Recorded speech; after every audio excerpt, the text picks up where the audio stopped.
पढ़नी चल रही थी 30 अक्टूबर 1966 की। पहले पेज के मध्यांत में बात चल रही थी, तुम बच्चे ये नॉलेज जानने से स्वर्ग के ऐसे मालिक बन जाते हो कि कोई को पता भी नहीं पड़ता। स्कूल में पढ़ाई से कोई जज वकील आदि बन जाते हैं, पढ़ाई से ही बनते हैं। जो जितनी पढ़ाई पढ़ते हैं वो उतना ऊंच पद पाते हैं। इन सतयुग के मालिक लक्ष्मी नारायण ने ये किस पढ़ाई से ये पद पाया? तो वकालत की पढ़ाई से वकील बन जाते हैं, जज बन जाते हैं। इंजीनियरिंग की पढ़ाई से इंजीनियर बन जाते हैं। इन लक्ष्मी नारायण ने ये पद कैसे पाया जो विश्व के मालिक बने? कौन सी पढ़ाई से ये पद पाया? उस पढ़ाई का कोई नाम है? जैसे वो स्कूल कॉलेजेस होते हैं, इंजीनियर है, इंजीनियरिंग की पढ़ाई पढ़ते हैं तो इंजीनियर बन जाते हैं। डॉक्टरी की पढ़ाई पढ़ते हैं तो डॉक्टर या सर्जन बन जाते हैं। तो इन लक्ष्मी नारायण ने कौन सी पढ़ाई पढ़ी?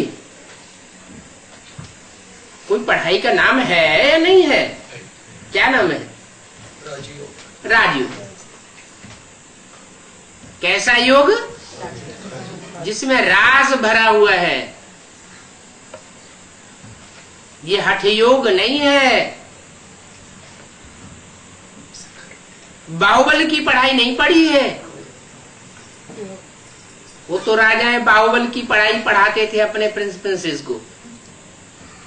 तीर तलवार चलाना सिखाते थे कि लड़ाई लड़ें, हिंसक युद्ध करें और लड़ाई से राजाई प्राप्त करें। इन लक्ष्मी नारायण ने ऐसा कोई बाहुबल का युद्ध नहीं सीखा। कौन सा युद्ध सीखा?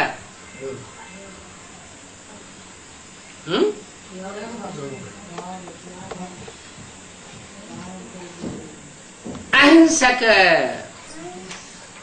ऐसा राजयोग सीखा जिसमें हिंसा का नाम निशान नहीं होता। हिंसा की लड़ाई इन्होंने नहीं सीखी। अहिंसक युद्ध भगवान आकर के इनको सिखाते हैं। उस योग बल से विश्व की बादशाही मिलती है। वाइब्रेशन को कंट्रोल करना सीखा है। दृष्टि से वृत्ति को बदलना सीखा है, क्योंकि दृष्टि बदल जाती है तो वृत्ति भी बदल जाती है। ये किसको भी पता नहीं है कि इन्होंने कौन सी पढ़ाई से ये विश्व का राजपद पाया। भगवान वाच, मैं तुम बच्चों को भी राजयोग सिखाता हूं। जो जितना इस राजयोग को सीखेंगे उतने बड़े राजा बनेंगे। नई दुनिया में राजा बनेंगे वो तो अहिंसक राजाएं बनेंगे। ये नई दुनिया जब पुरानी होती है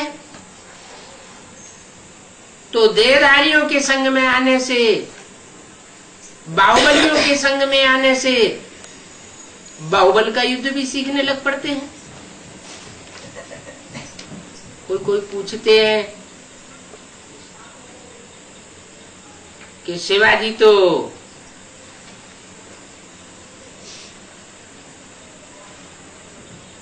इतने श्रेष्ठ राजा हुए, भारतीय राजाओं में उनका नाम है, फिर वो छोटे राजा क्यों बने?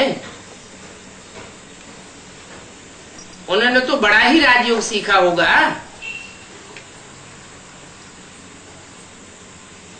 उन्होंने हिंसक युद्ध क्यों किया?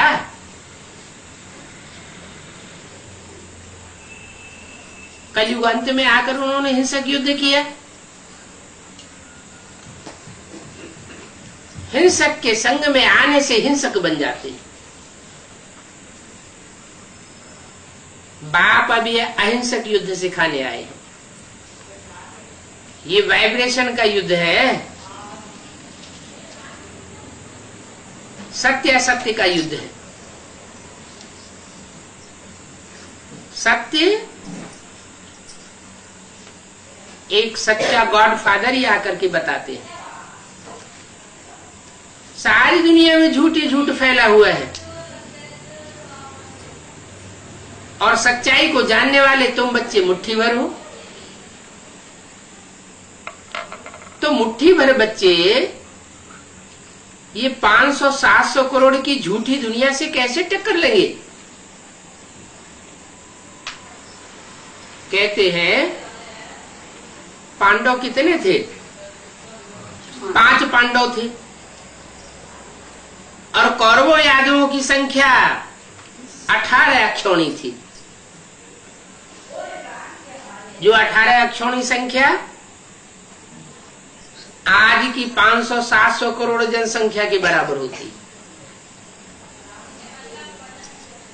फिर ये 5 कैसे विजयी हो गए? उनकी बुद्धि में भगवान बैठा हुआ था, उन्हें प्रैक्टिकल भगवान की पालना मिल रही थी, तो उनमें वो फोर्स आ गया। दुर्योधन ने भगवान से जाकर के मांगा, हमें आपका सारा राजपाट, सारी सेना चाहिए, सारा मान मर्तबा हमें चाहिए। और अर्जुन पांडव था, उसने मांगा हमें कुछ नहीं चाहिए आपका, हमें सिर्फ आप चाहिए। तो जिसकी तरफ भगवान होता है, जिसकी बुद्धि में भगवान बैठ जाता है, वो तो सबसे ज्यादा पावरफुल बन जाता है। सर्वशक्तिवान जिसको मिल गया, उसको और क्या चाहिए? सारी दुनिया शक्ति को पूजती है, मानती है। शक्ति के बगैर तो कुछ भी नहीं होता। उस शक्ति की प्राप्ति सर्वशक्तिवान बाप से होती है। वो हिंसक शक्ति नहीं देता, अहिंसक शक्तियां देता है। तो भगवान वाच है कि ऐसी शक्तियां देने वाला राजयोग मैं तुमको सिखाता हूं। बाप कहते हैं ऐसा कोई विद्वान आचार्य नहीं होगा जो ये कहे कि मैं तुम्हें यह विश्व का मालिक बनाता हूं।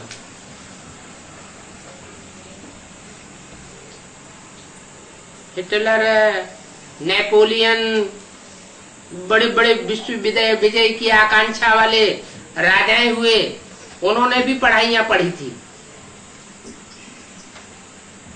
वो पढ़ाइयां पढ़ करके उनकी बुद्धि में भी ये आकांक्षा जागृत हुई कि सारी दुनिया के ऊपर हम राज्य करें। लेकिन युद्ध करते करते मर गए, लेकिन विश्व के ऊपर राज्य नहीं प्राप्त कर सके। ये तो बाप का ही करिश्मा है कि वो राजयोग सिखा करके ऐसा वाइब्रेशन को कंट्रोल करना सिखाता है कि मनुष्य तो मनुष्य है,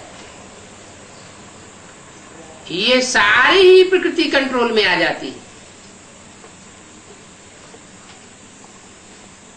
कोई कहेंगे प्रकृति को तो आज वैज्ञानिकों ने भी कंट्रोल कर लिया है।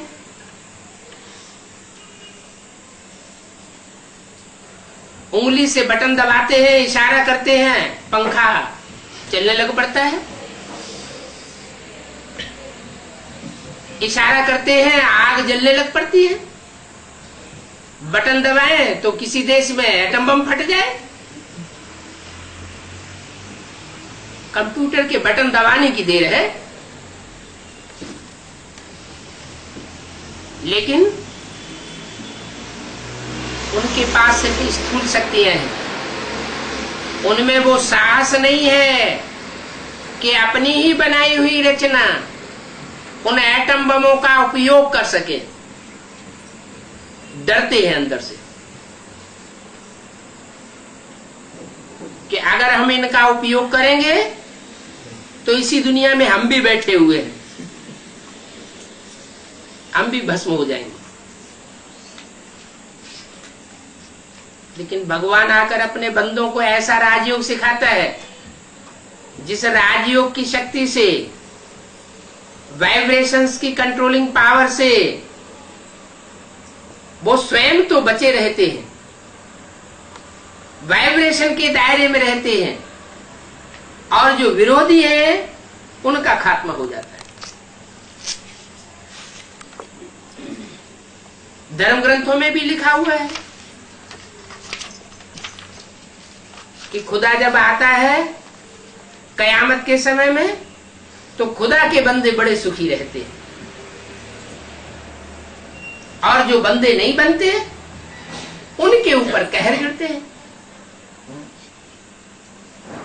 बाप भी कहते हैं, बच्चे जब विनाश होगा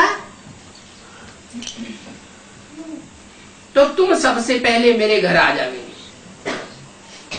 कौन से घर आ जावेंगे? बाप का घर कहाँ है? सुखधाम में है या शांति धाम में है? शांति धाम में है। तो ये दुनिया का विनाश होने से पहले ही हम शांति धाम में चले जाएंगे क्या?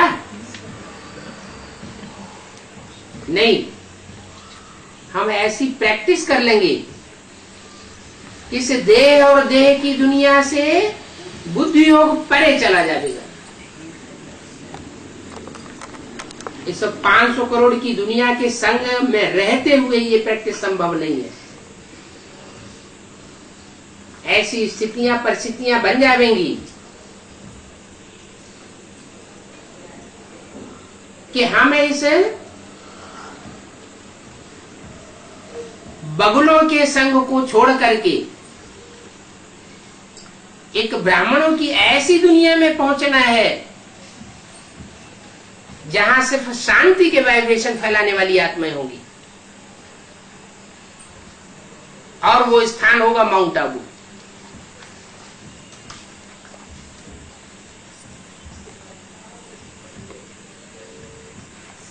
जहां के लिए बोला है कि तुम बच्चे परम धाम को इस सृष्टि पर उतार लेंगे। माने परम धाम में जो वाइब्रेशन है शांति का, कोई संकल्प नहीं, कोई भय नहीं, कोई आतरवेला नहीं, कोई इच्छा नहीं, इच्छा मात्रम अविद्या, ऐसे संगठन का वाइब्रेशन बनेगा। और उस वाइब्रेशन का असर दुनिया में इतना फैलेगा कि जो नजदीकी आत्माएं होंगी वो स्वतः ही खिंची हुई चली आवेंगी। अभी सन 36 से लेकर के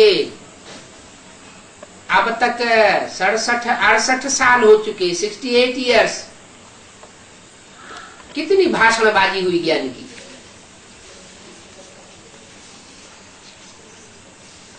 दुनिया में ज्ञान का कोई असर हुआ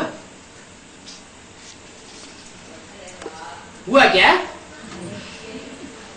लौकिकता बढ़ रही है या घट रही है? बढ़ रही है। लौकिकता बढ़ती जाती है और अलौकिकता ब्राह्मणों की दुनिया में भी घटती जाती है।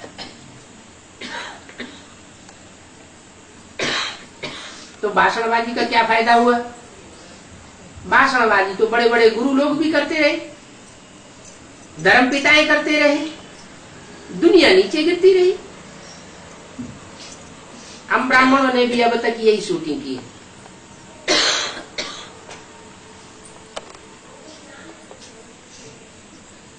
तो कहते हैं मन के मौन से नई रंगत निकलेगी। जब भाषा की शक्ति से परिवर्तन नहीं होता, कर्मेंद्रियों की भागदौड़ से परिवर्तन नहीं होता,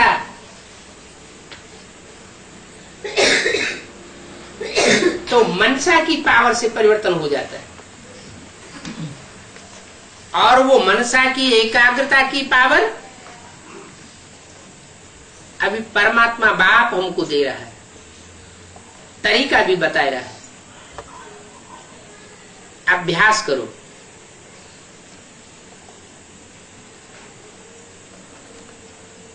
ये बलात्पूर्वक सन्यासियों की तरह जोर जबरदस्ती से घर गृहस्थ छोड़ करके भागने की बात नहीं है। घर गृहस्थ में रहना है। जैसे पांडव भी घर गृहस्थ में रह करके युद्ध किया, उन्होंने तो हिंसक युद्ध दिखाई दिया है।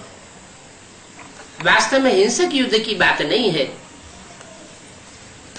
ये तो सत्य असत्य का अहिंसक युद्ध है। जो युद्ध हमें लड़ते रहना है। अपने अंदर भी जानते हैं कि हम कितना सच्चाई पर चल रहे हैं, कितने झूठे पर चल रहे हैं। हर मनुष्य के अंदर, हर आत्मा के अंदर अपने पूर्व जन्मों का हिसाब किताब दुष्ट संकल्पों के रूप में और सत संकल्पों के रूप में चलता रहता है। दुष्ट वाइब्रेशन भी आते हैं और सत्य वाइब्रेशन भी आते हैं। अच्छे संस्कार भी आते हैं, उदय होते हैं, और बुरे संस्कार भी उदय होते हैं। एक बार मन करता है बुराई का साथ दें, दूसरी बार मन करता है नहीं, सच्चाई का साथ दें।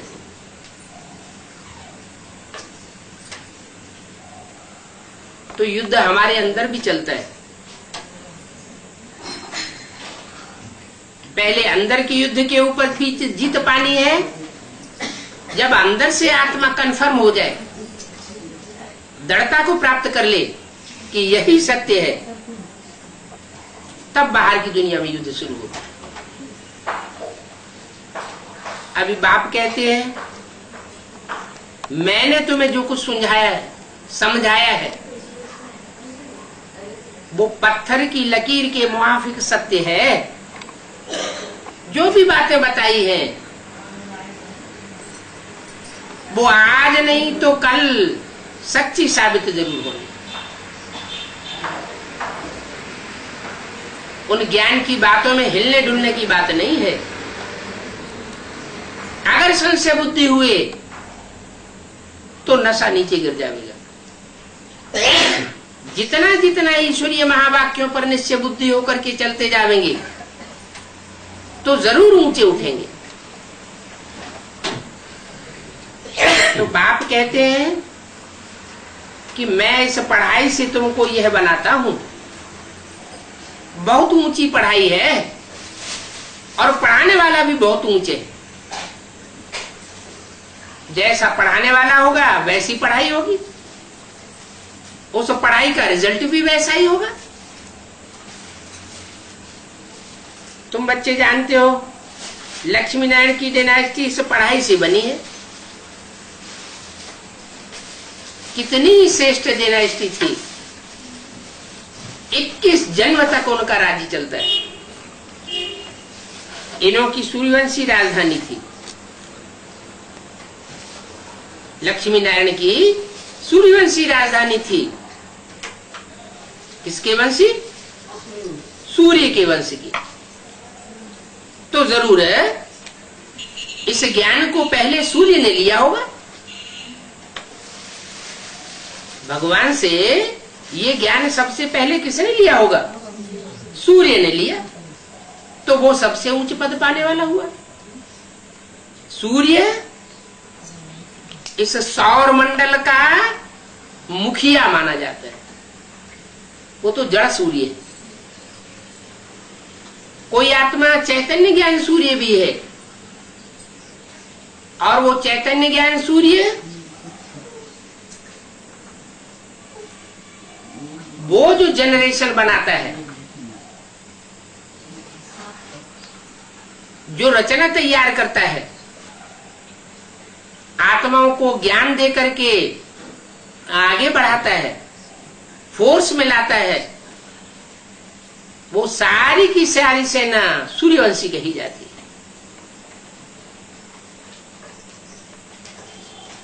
ज्ञान भी पहले सतो प्रदान होता है।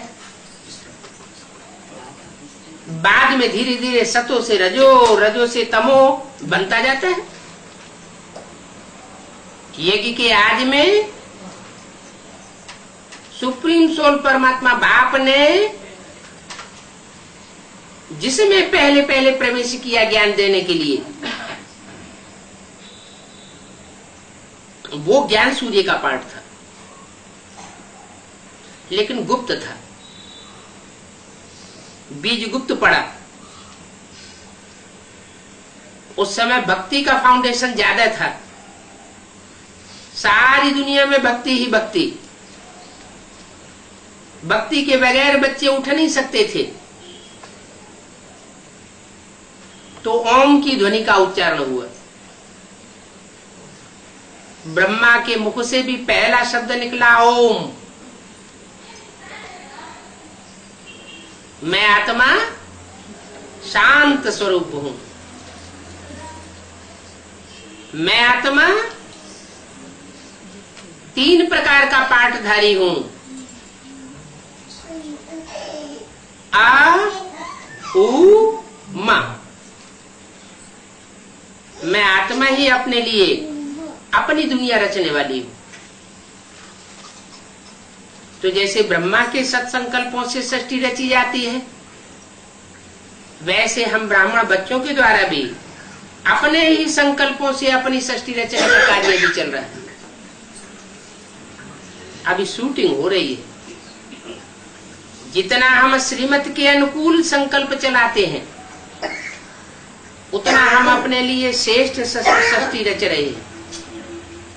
और जितना मनमत या और दूसरे मनुष्य गुरुओं की मत पर प्रभावित होकर के दुष्ट संकल्प चलाते हैं या श्रीमत के बरखिलाफ संकल्प चलाते हैं, उससे हमारे लिए दुख की सृष्टि सृजन हो रही है।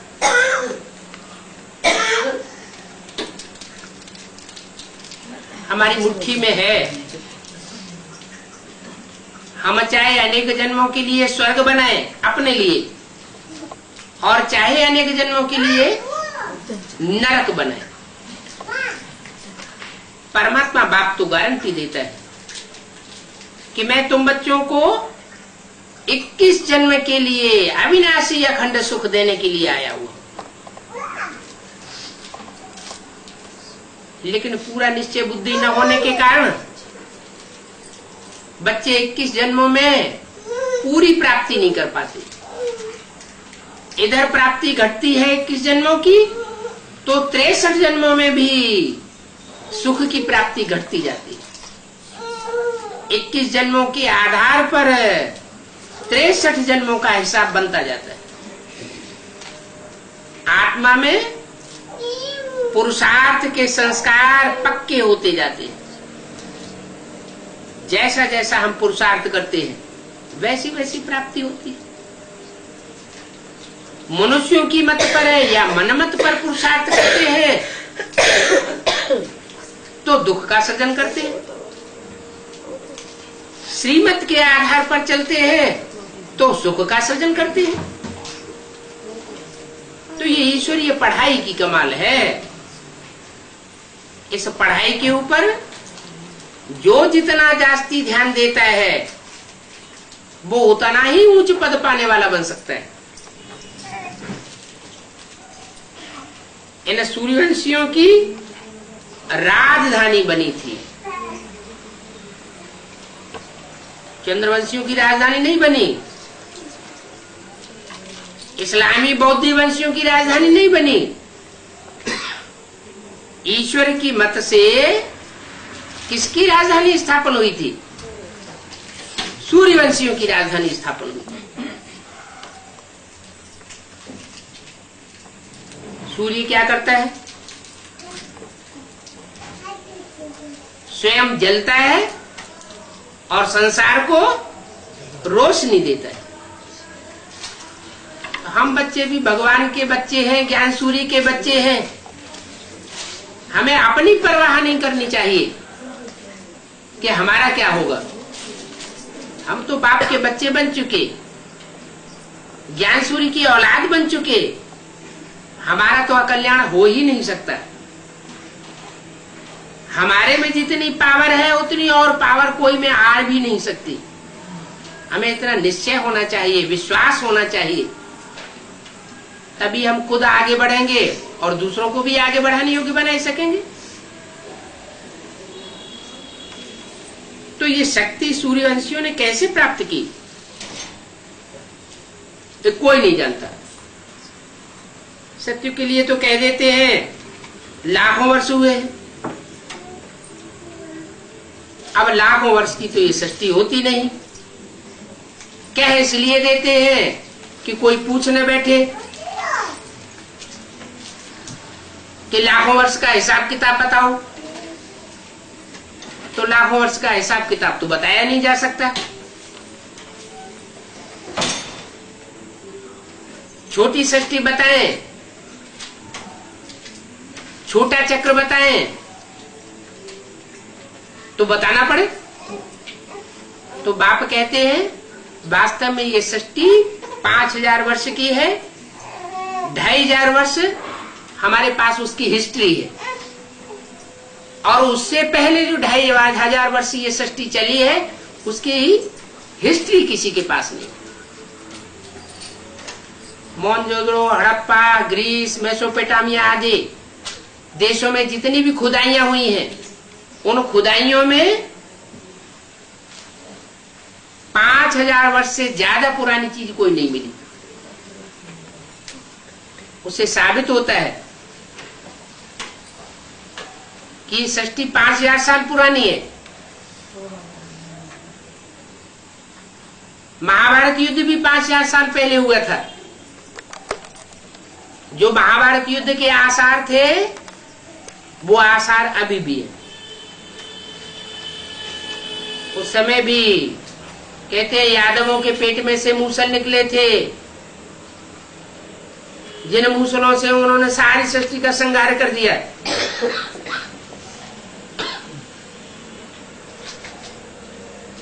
वो पेट के मूसल नहीं थे। ये तो प्रतीकात्मक भाषा है। ये बुद्धि को भी पेट कहा जाता है। बुद्धि रूपी पेट में से ये मिसाइल से निकले थे। इन मिसाइल्स से सारी दुनिया भस्म हुई थी। अभी बाप कहते हैं फिर से वही दुनिया तैयार हो गई। अभी फिर से वही एटॉमिक एनर्जी तैयार हुई पड़ी है। 5000 वर्ष पूरे होने जा रहे हैं। ये मिसाइल्स फटेंगे, एटम बम छुटेंगे, और ये 500-700 करोड़ मनुष्यों की दुनिया खलास हो जाएगी। जो राजयोगी बचेंगे वो ध्यान में इतने तल्लीन रहेंगे कि उनकी श्वास प्रश्वास की प्रक्रिया बहुत धीमी हो जाएगी। जब श्वास ही नहीं लेंगे, इतने ध्यानमग्न हो जाएंगे कि श्वास लेने की ही बात न रहे, इंद्रियां अपना काम ही करना बंद हो कर दें, एकदम निश्चल हो जावे, तो इंद्रियों का भोग भी अनुभव नहीं होगा। एटॉमिक एनर्जी का जो विस्फोट होने का सामान है, जो वातावरण को दूषित करता है, उस प्रदूषण का असर उन राजयोगी आत्माओं के ऊपर नहीं होना है, क्योंकि उनकी श्वास प्रश्वास की प्रक्रिया धीमी हो जाएगी। और जिन्होंने नहीं सीखा है या उस पराकाष्ठा को नहीं पहुंचेंगे, उनके ऊपर उसका असर पड़ेगा। अभी जो हम सीख रहे हैं वो तो बहुत छोटी प्रक्रिया है, क्योंकि अभी माया का असर जास्ती होता है। मायावी दुनिया के बीच में हम रहते हैं, संग का रंग जास्ती लगता है। कहां मुट्ठी भर ब्राह्मण और कहां 500-700 करोड़ की ये प्रदूषण फैलाने वाली दुनिया। हम अपने को सुधारने की कोशिश करते हैं, दुनिया का वाइब्रेशन हमको प्रदूषित कर देता है, हमारी दृष्टि दूषित हो जाती है, हमारी वृत्ति दूषित हो जाती है। तो अभी हमारी परीक्षा हो रही है, दृढ़ता की परीक्षा है, कौन कितने निश्चयवान हैं। इसलिए उस गीता में भी लिखा हुआ है, निश्चय बुद्धि विजयते, अनिश्चय बुद्धि विनश्यते।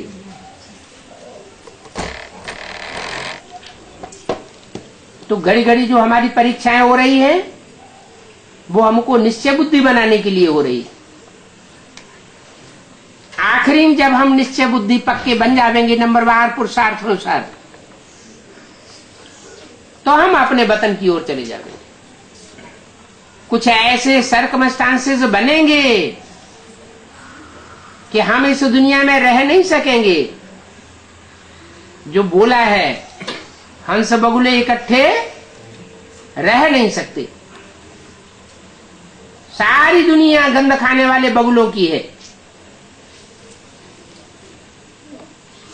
गंध खाने को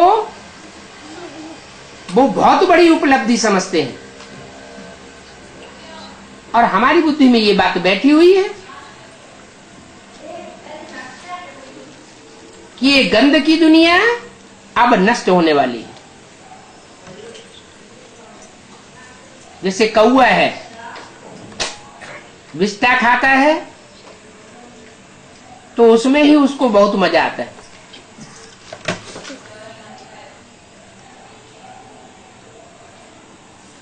नाली का कीड़ा है,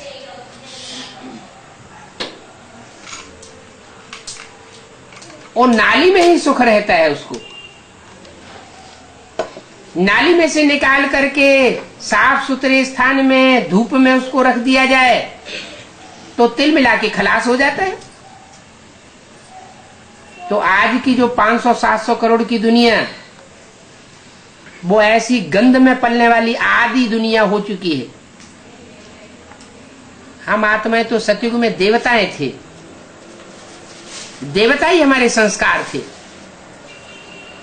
ये तो अब भ्रष्टों के संग में आते आते हम ऐसे बन पड़े हैं, ऐसे भ्रष्ट बन पड़े हैं कि हम अपने स्वरूप को भूल गए। हमारी बुद्धि में ये पक्का बैठता नहीं कि हम ही सूर्यवंशी देवताएं थे। जब ये निश्चय बुद्धि हो जाएगा, अटल निश्चय हो जाएगा, तो फिर हमारा ट्रांसफर होगा। हम ऐसे संगठन में पहुंचेंगे जहां एक ही प्रैक्टिस रह जाएगी, क्या?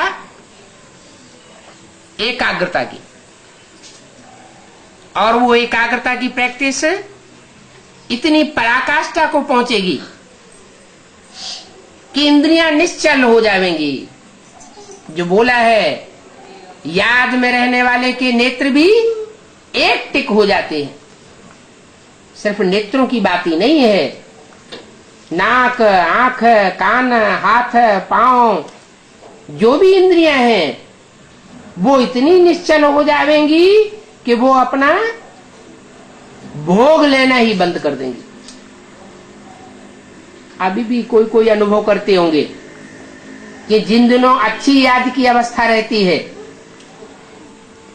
उन दिनों खुशी जैसी खुराक नहीं। ये अनुभव करते हैं। भूख ज्यादा नहीं लगती, प्यास ज्यादा नहीं लगती,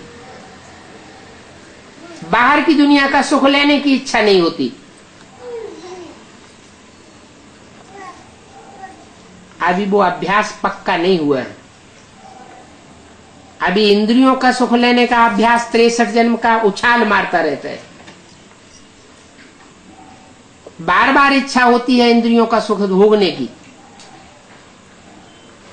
लेकिन अभी जल्दी ही ऐसा टाइम आने वाला है नंबरवार पुरुषार्थ अनुसार, जो हर आत्मा, जो सूर्यवंशी बाप के बच्चे हैं, उनको ऐसा पुरुषार्थ करने की तीव्र इच्छा होगी कि हम शांति देश के वासी बने। इंद्रियां शांत हो जाएं, निश्चल हो जाएं, तो ऐसा राजयोग सिखाने के लिए बाप आया हुआ है। इसमें भाग दौड़ करने की बात नहीं है, भाषणबाजी करने की बात नहीं है। भाषणबाजी करने से कोई विश्व की बादशाही नहीं मिलने वाली है।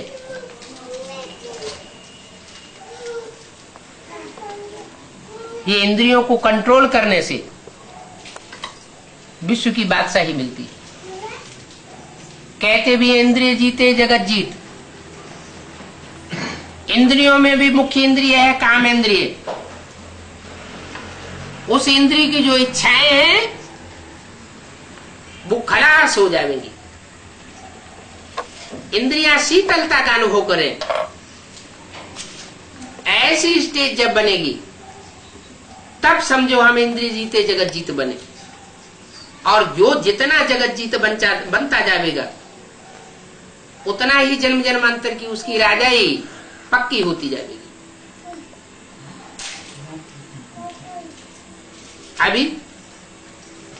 अभी की अवस्था में और जो भविष्य में अवस्था बनने वाली है उसमें जमीन आसमान का फर्क है। क्यों फर्क है? संग तारे कुसंग बोले।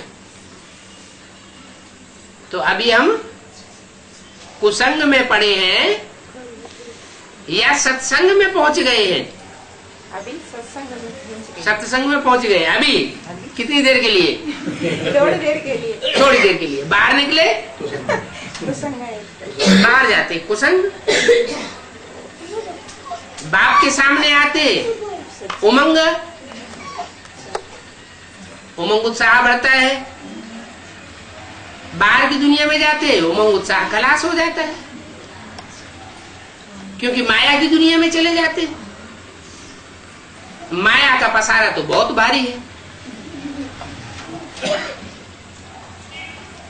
बाप जो दुनिया तैयार करने आया है वो 9 लाख आत्माओं की दुनिया होगी। कितनी श्रेष्ठ आत्माएं होंगी वहां? सिर्फ 9 लाख। और आज जो माया भी पसारा फैला हुआ है उसमें मनुष्यों की संख्या कितनी है? 500-700 करोड़। तो फर्क तो जरूर पड़ेगा। गीता ये फैमिली प्लानिंग का शास्त्र है। दुनिया की जो गवर्नमेंट्स है वो बहुत कोशिश कर रही है कि जनसंख्या की वृद्धि ना होने पाए, लेकिन सब नाकामयाब होते जा रहे हैं। अभी बाप आए हैं, सबकी इच्छा पूरी कर देंगे। जो गीता ज्ञान सुनाए रहे हैं उस गीता ज्ञान से अच्छी खासी फैमिली प्लानिंग हो जाएगी। कितने बचेंगे?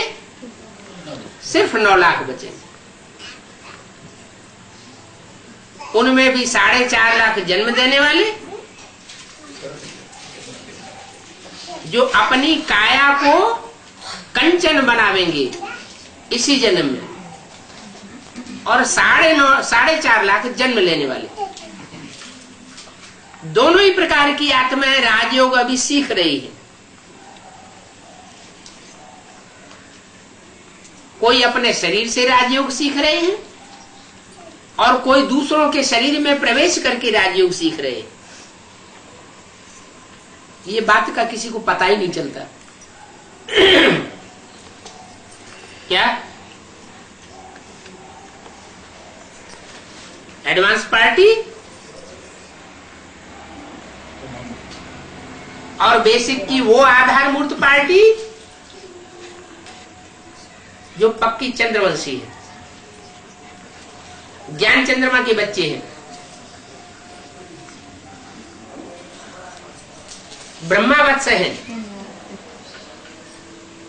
वो ब्रह्मावत्स शरीर छोड़ते जा रहे हैं। उनकी पहुंच सिर्फ ब्रह्मा तक है, ज्ञान सूर्य तक नहीं है। वो ज्ञान सूर्य के डायरेक्ट बच्चे नहीं बन सके। इसलिए उनकी बुद्धि में ये बात नहीं आती कि नई दुनिया कैसे बनेगी, और तुम्हारी बुद्धि में ये बात प्लानिंग चलती है, विचार चलता है कि आखिरी नई दुनिया कैसे बनेगी। उसके लिए हमको क्या करना होगा, क्या प्लानिंग बनानी होगी, कहां तक आगे बढ़ना होगा। तो दो तरह के बच्चे हैं दोनों आत्मा रूपी बच्चे। एक है सूक्ष्म शरीर में रहने वाले, उनकी पहुंच है सूक्ष्म शरीर तक, और एक वो है जो सूक्ष्म शरीर से भी परे बीज रूप स्टेज तक पहुंच जाते हैं। आत्मिक स्थिति में स्थित रहना उनके लिए सहज हो जाता है। देह और देह की कर्मेंद्रियों को भूलना, देह के संबंधियों को भूलना उनके लिए आसान हो जाता है। लेकिन अभी अल्पकाल के लिए वो प्राप्ति महसूस करते हैं। आगे आने वाला जो समय है वो सदाकाल की प्राप्ति का भी अनुभव करेंगे। तो ये प्राप्ति और अप्राप्ति दोनों का टाइम अभी चल रहा है। उसका आधार क्या है? श्रीमत। वो श्रेष्ठ ते श्रेष्ठ कौन है जिसकी मत पर चलने से हम जन्म जन्मांतर के सुख प्राप्त करते हैं। एक की मत पर चलने से सदगति को प्राप्त करते हैं, और अनेकों से प्रभावित होने से दुर्गति को प्राप्त करते हैं। एक और अनेक, इसलिए बोला है एक से ज्ञान सुनेंगे तो आप भी विचारी ज्ञान, अनेकों से ज्ञान सुनेंगे तो बेविचारी ज्ञान हो जाएगा। ज्ञान ही जब बेविचारी हो जाएगा तो प्राप्ति भी सारी बेविचारी हो जाएगी। बेविचार से दुख होता है और अब बेविचार से सुख होता है। सत्य को त्रेता में अब बेविचार होता है, राधा की दृष्टि कृष्ण में ही डूबेगी, दृष्टि मात्र भी वहां करप्शन नहीं होगा, इंद्रियों के करप्शन की तो बात ही नहीं। तो सत्य को त्रेता में महान सुख होता है, और द्वापर कलयुग में महान दुख बन जाता है। क्यों? कि जो भी मनुष्य गुरु धर्म पिताएं आए उन्होंने बेविचार फैलाया, वो बेविचार से महान दुख बन गया इस सृष्टि में। खुद भी नीचे गिरते चले गए, सारी जनरेशन को भी, मनुष्य की जनरेशन को नीचे गिरा दिया। अभी बाप फिर बताए रहे कि बच्चे मैं आया हुआ हूं, तुम्हारे लिए आया हुआ हूं खास। 500-700 करोड़ की दुनिया के लिए आम, और तुम्हारे लिए खास। तो जिनके लिए खास आया हुआ हूं उनको वो खास पढ़ाई पढ़ लेनी चाहिए। 63 जन्म तो पेट पूर्ति करते रहे, ये कोई बड़ी बात नहीं।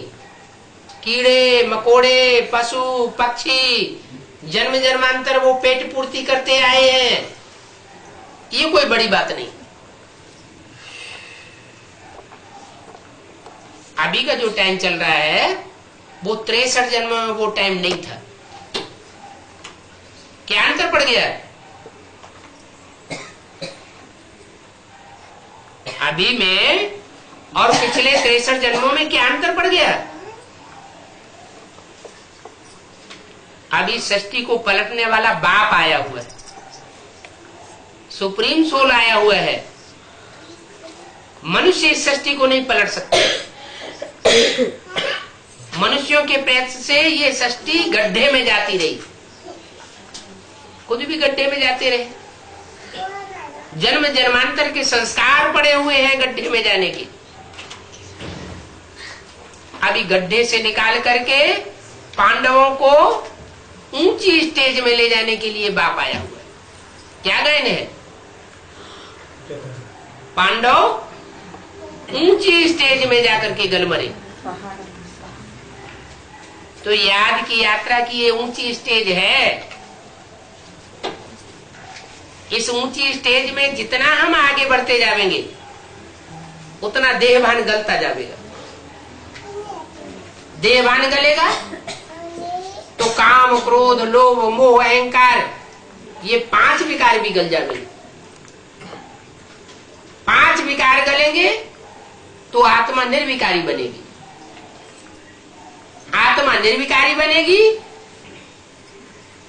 तो निरहंकारी पने का अनुभव करेगी, खुद भी अनुभव करेगी और जो संगी साथी होंगे वो भी अनुभव करेंगे कि ये तो निरहंकारी है, और निर्विकारी पने का भी अनुभव करेंगे। अंदर से महसूसियत आएगी, महसूसता आएगी कि जैसे पहले हम विकारी थे अब उतने विकारी नहीं है। तो ये राजयोग की प्रैक्टिस है, जो राजयोग की प्रैक्टिस सिवाय परमपिता परमात्मा की और कोई सिखा ही नहीं सकता। दुनिया में विकार तो बढ़ते रहे, विकारी मनुष्यों ने आकर के पढ़ाई तो विकार बढ़ते गए। अभी तो पढ़ाने वाला कौन आया हुआ है? एवर प्योर आया हुआ है। विकार का उसमें नाम निशान नहीं, विकृति नहीं है, वो कभी विकृत होता ही नहीं, इसलिए उसका नाम है सदाशिव। क्या? सदाशिव उसका नाम है। सदैव कल्याणकारी है, अकल्याणकारी होने की बात ही नहीं। लेकिन पहचानना थोड़ा मुश्किल हो जाता है। सारी बातें है जानने और पहचानने की। इतने साल जो बीत गए ज्ञान में चलते चलते, उसका कारण क्या हुआ कि पढ़ाई अभी तक भी पूरी नहीं हुई, नंबरवार बुद्धि में बैठा है। सबसे बड़ी शिफ्ट है जो भगवान आकर के बच्चों में देखते हैं। भगवान आकर के बच्चों में क्या बात देखते हैं? एक विशेष बात देखते हैं और कुछ नहीं देखते। क्या? बच्चों को आकर के अपना बनाते हैं तो क्या बात देखते हैं? 500 करोड़ को क्यों नहीं उठाए लेते? मुट्ठी भर बच्चों को क्यों उठाते हैं? ऐसी क्या खसूसियत है? याद आया? नहीं याद आया? बाप को पहचाने, बाप को पहचानने की जो खसूसियत है वो 500-700 करोड़ मनुष्य आत्माओं में नहीं है। ये विशेष मुट्ठी भर बच्चे हैं जिनमें बाप को पहचानने की नंबरवार खसूसियत है। वो भी 68-70 साल होने जा रहे हैं तब नंबरवार पुरुषार्थ अनुसार पहचान की स्टेज में आए। और वो भी अभी परीक्षा होगी कि कौन कितने निश्चय बुद्धि है। जितने जितने निश्चय बुद्धि होंगे उतना उतना माला में ऊंचे मड़के की विजय प्राप्त करते जाएंगे। अनिश्चय बुद्धि होंगे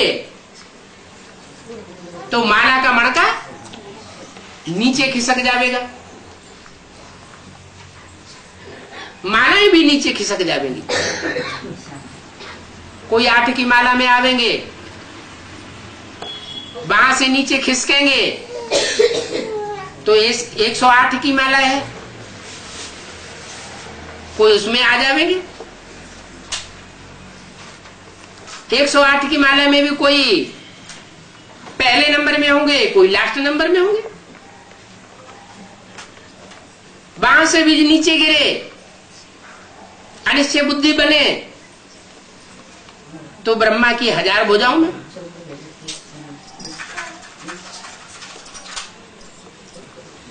सहयोगी बन करके रहेंगे।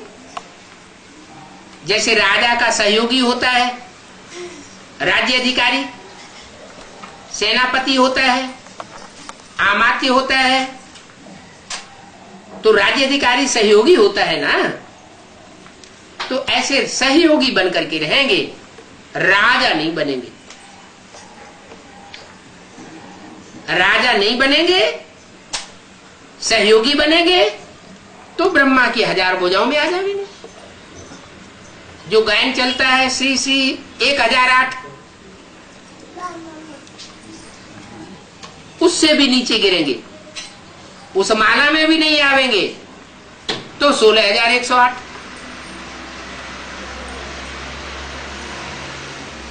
उनमें 16000 ऐसे हैं, 15000 कहो, जो न महाराजा बनेंगे, न राजा बनेंगे, न राज्य अधिकारी बनेंगे, सिर्फ राजघराने में जन्म लेकर के रह जाएंगे, प्रिंस प्रिंसेस बनते रहेंगे। वो भी कोई एक जन्म बनेंगे और कोई अनेक जन्मों तक बनते रहेंगे। तो सारा मदार है निश्चय बुद्धि के ऊपर। किसके ऊपर निश्चय है? अपने ऊपर भी निश्चय और अपने बाप के ऊपर निश्चय। वो कौन सा बाप है? उसका नाम रूप धाम कौन सा है? माया हिलावेगी। माया का काम क्या है? हिलाना। और बाप आकर के ज्ञान सुना सुना के निश्चय बुद्धि से परिपक्वता लाते हैं। माया हिलाती है, ये बाप नहीं है।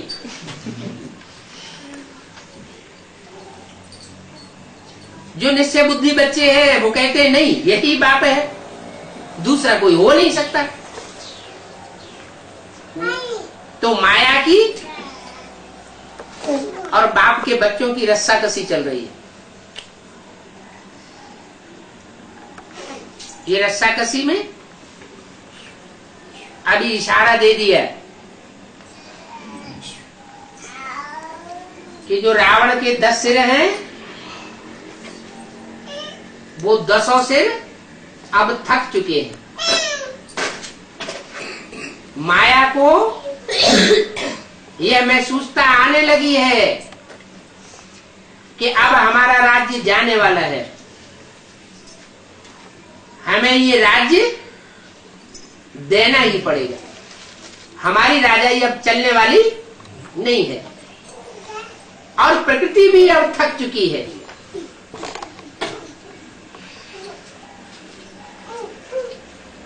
वो भी अपना आखिरी दांव लगाएगी।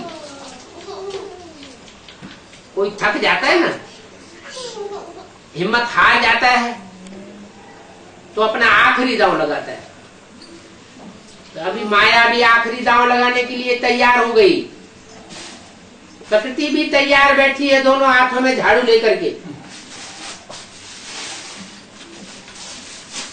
अब निश्चय बुद्धि और अनिश्चय बुद्धि की परीक्षा होने वाली है। कोई ऊंचा इम्तिहान पास करेंगे तो अष्टदेव में आ जाएंगे। दुनिया में परीक्षाएं होती है ना, कोई IAS बनते हैं तो बड़े बड़े ऑफिसर बन जाते हैं, कोई PCS बनते हैं। तो ये भी ईश्वरीय परीक्षाएं होने वाली है। सबसे बड़ा परीक्षक है माया, उसके बाद दूसरा परीक्षक है प्रकृति। कौन? प्रकृति कौन? चैतन्य प्रकाश कौन? चैतन्य कौन? जगदम्बा। हाँ जी। सबसे बड़ी परीक्षक माया और उसके बाद प्रकृति, दोनों मिलकर के जबरदस्त परीक्षाएं लेंगी। दोनों एक दूसरे की सहयोगी बन जाएंगी। तो अभी तक जितनी पढ़ाई की पावर भरी है, किसने कितनी पावर भरी है वो पता लगने वाला है। ये आखिरी फाइनल परीक्षा होने वाली है। इस परीक्षा में फेल हो गए तो कल्प कल्पांतर की, जन्म जन्मांतर की बाजी चली जाएगी। अष्टदेवों की लिस्ट से नीचे निकल गए तो फिर किसी कल्प में अष्टदेव नहीं बन सकेंगे। विजयमाला से नीचे निकल गए तो कोई भी जन्म में फिर विजयमाला के दाने नहीं बन सकेंगे। जिन विजयमाला के दानों को हर धर्म की आत्मा स्मरण करती है, कोई धर्म ऐसा नहीं है जिसमें माला का स्मरण न होता हो, स्मरण न होता हो। उन 108 श्रेष्ठ आत्माओं को हर धर्म के लोग स्मरण करते हैं। कोई धर्म में 100 की माला है, कोई धर्म में पूरे 108 की माला है। कम जास्ती हो सकते हैं, लेकिन ऐसा कोई धर्म नहीं है नास्तिक धर्म को छोड़ करके जो माला के स्मरण न करता हो। तो कितनी श्रेष्ठ आत्माएं होंगी, लेकिन उनकी संख्या निश्चित है। कितनी 108। इतनी बड़ी बड़ी दीदी, दादी, दादाएं, इतने पुराने ज्ञान में चलने वाले,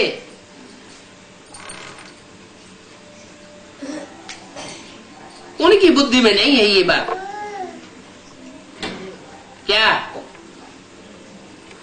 क्या बात?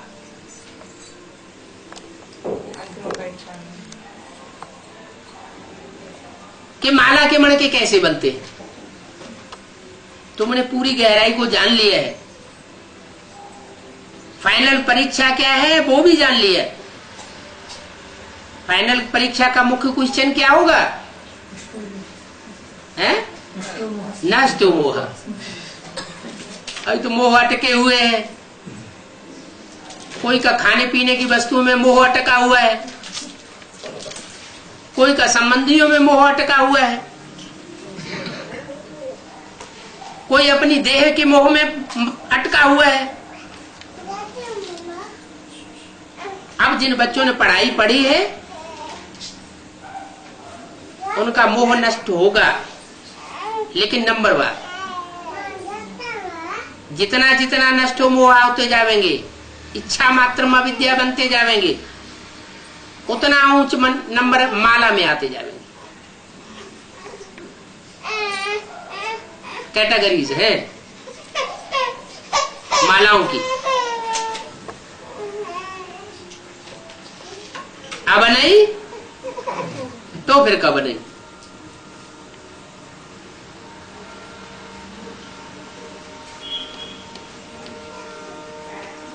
अभी तो लास्ट चांस आ गया पढ़ाई का।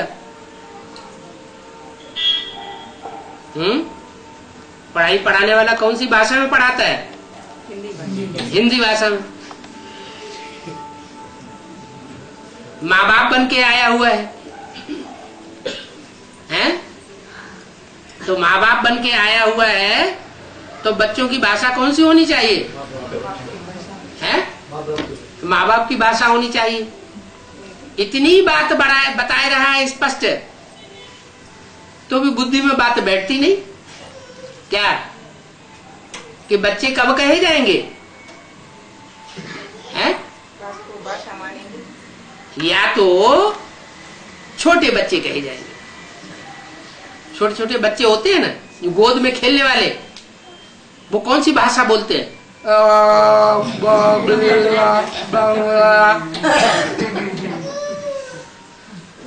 कोशिश करते हैं तो भी नहीं बोल पाते।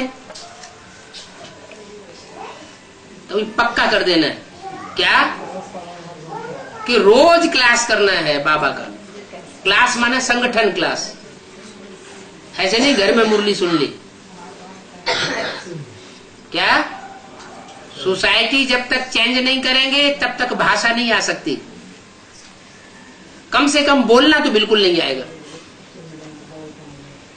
ऐसे ऐसे हैं बीए एमए अंग्रेजी में पढ़ लेते हैं, अंग्रेजी पढ़ना जानते हैं, अंग्रेजी समझना जानते हैं, लेकिन अंग्रेजी बोलना नहीं आता। क्यों नहीं आता? क्योंकि कॉन्वेंट स्कूल में नहीं पढ़े, इंग्लिश मीडियम में पढ़ाई नहीं पढ़ी।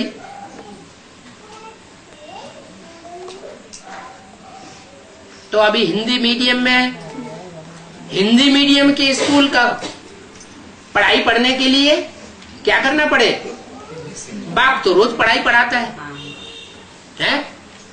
कैसेट में, वीसीडी में, डीवीडी में, कौन सी भाषा में पढ़ाई पढ़ाता है? हिंदी में पढ़ाई पढ़ाता है। तो रोज पढ़ाई पढ़ना चाहिए या नहीं पढ़ना चाहिए? है? पढ़ना चाहिए। लेकिन क्या करते हैं? अपने घर में बैठ जाएंगे टीवी खोल के।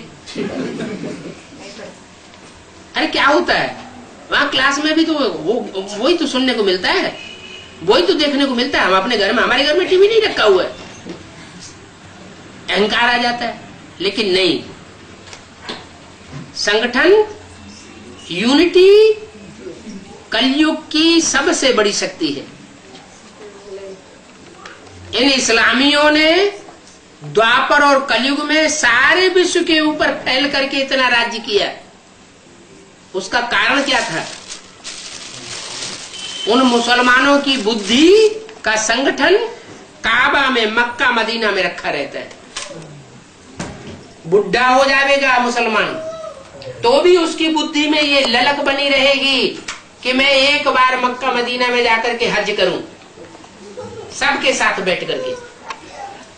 उनकी ये मान्यता है कि अकेले नमाज पढ़ेंगे, उसके मुकाबले मस्जिद में जाके नमाज पढ़ेंगे तो 10 गुना फल होगा। अजमेर शरीफ में जाकर के नमाज पढ़ेंगे, वो जामा मस्जिद में जाके नमाज पढ़ेंगे तो उसका 10 गुना माने 100 गुना। अजमेर शरीफ में जाकर के नमाज पढ़ेंगे तो 1000 गुना सवाब मिलेगा। और काबा में जाकर के नमाज पढ़ेंगे तो 1,00,000 गुना सवाब मिलेगा। ये तो उनकी कहने की बात है, लेकिन वास्तव में बात यहाँ की है। जितने भी संगठन के बड़े बड़े प्रोग्राम्स होते हैं वो जरूर अटेंड करना चाहिए। गीता पाठशाला में तो रोज ही जाना चाहिए। गीता पाठशाला में क्लास करेंगे तो पक्का कर देना हिंदी ही बोलना है।